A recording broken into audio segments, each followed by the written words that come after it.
कारण सोनवणे हा गद्दार निघाला, एक नंबरचा माजलेला मित्र आहे, मैत्रीचा त्यांनी फायदा घेतला असं तुम्हाला वाटत असेल, पण असं नाही मित्रांनो.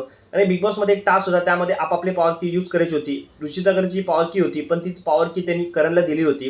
पण का दिली होती त्यापाठी मित्रांनो एक कारण आहे. कारण की तिने एक चॅलेंज दिला होता करणला, की स्विमिंग पूलचा क्लोरीनचं पाणी तू पिऊन दाखव, मी तुला माझी पॉवर की देते. त्यानंतर करणने स्विमिंग पूलचं क्लोरीनचं पाणी पिलं. त्यानंतर रुचिताने त्याला तिची पॉवर की दिली. त्यानंतर जेव्हा पॉवर की वापरायची वेळ आली, तेव्हा करणने ती की देण्यास नकार केली. बरोबर आहे, कारण की करणने ती मेहनतीने की मिळवली होती. त्यांनी मेहनत केली, त्यांनी ते क्लोरीनचं पाणी पिलं, तेव्हा तिला ही पॉवर की भेटली. त्यानंतर रुचिताने ती त्याला की दिली आणि आता ती परत मागते आणि भीक मागते, हे चुकीचं वाटते. हा इंडिव्हिज्युअल गेम आहे, हा प्रत्येकाला माहिती आहे, हा कोणाचा इथे सगळा नाही. तर रुचिताने का डोकं घाण ठेवलं होतं का? एवढी पॉवर की तू कशी काय देऊ शकतेस? एवढी मोठी हलगर्जीपणा तू कशी काय करू शकते?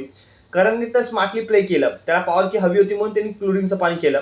तर मला इथे करण कुठं चुकीचं वाटत नाही. इथं तर रुचिता ही पूर्णपणे मूर्ख दिसते. कारण की इथे मैत्रीला व्हॅल्यू नाही, तर इथे गेमला व्हॅल्यू आहे आणि टास्कला व्हॅल्यू आहे. कोण जिंकतो, इथे प्रत्येकजण विजेता होण्यात आला आहे. इथे कोण संबंध बनवायला आला नाही.